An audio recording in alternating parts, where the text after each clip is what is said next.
Hi అందరికీ welcome to my channel చిట్టితో ముచ్చట్లు. అండ్ నా ఛానల్ని ఎవరైనా ఫస్ట్ టైం చూస్తున్నట్లయితే please subscribe, like, share and comment. ఈరోజు ఈ వీడియోలో simple and tasty mutton curry ఏ విధంగా తయారు చేసుకోవాలో చూద్దాం. ఇప్పుడైతే ప్రాసెస్లోకి వెళ్ళిపోదాం. ఇదైతే ఆనియన్, పుదీనా, కొత్తిమీర అండ్ పచ్చిమిర్చి అయితే కట్ చేసుకొని పెట్టుకోవాలి. మటన్ అయితే కేజీ కంటే ఎక్కువనే అవుతుంది ఇది. అండ్ ఫ్రెష్ మటన్ చూడడానికి ఎంత ఫ్రెష్గా కనిపిస్తుందో చూడండి. దీని అయితే మంచిగా క్లీన్ చేసుకొని అయితే పెట్టేసుకోవాలి. మసాలాలు బగారాకు, బగారా పువ్వు అండ్ స్టార్ పువ్వు, మరాఠీ మొగ్గ, లవంగాలు, ఇలాచి, దాల్చిన చెక్క వీటిని అయితే కొన్ని తీసుకొని అయితే పెట్టుకోవాలి.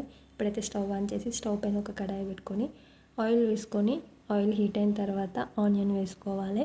ఆనియన్ కొంచెం మంచిగా ఫ్రై అయిన తర్వాత అయితే పచ్చిమిర్చి అండ్ కొద్దిగా పుదీనా, కొత్తిమీర వేసుకొని మంచిగా కలుపుకోవాలి.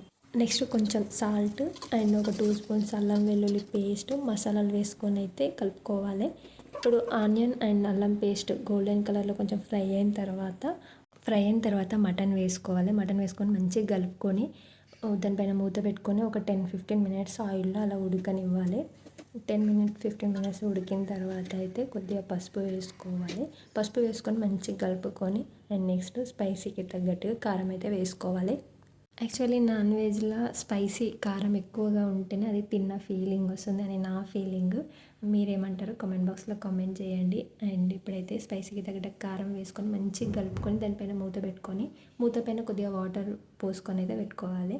అండ్ మధ్యలో చూసుకుంటూ కలుపుకుంటూ ఆ వాటర్ మూత పైన వాటర్ అందులోనే పోసుకుంటూ మంచిగా ఉడకనివ్వాలి. మంచిగా ఉడికిన తర్వాత అండ్ కొద్దిగా ధనియా పౌడర్, కొద్దిగా గరం మసాలా అండ్ మటన్ మసాలా వేసుకోవాలనుకుంటే కొద్దిగా వేసుకొని కలుపుకొని ఒక 5 మినిట్స్ అలా ఉడికిన తర్వాత లాస్ట్లో కొత్తిమీర వేసుకొని అయితే స్టవ్ ఆఫ్ చేసుకోవాలి. అంతే. అండ్ వీడియో నచ్చితే మాత్రం ప్లీజ్ ఒక లైక్ అండ్ మీ ఫ్రెండ్స్కి కూడా వీడియో షేర్ చేయండి. అండ్ వీడియో నచ్చితే ఒక లైక్ అండ్ కామెంట్ చేయడం అస్సలు మర్చిపోవద్దు. Thank you for watching. Bye bye.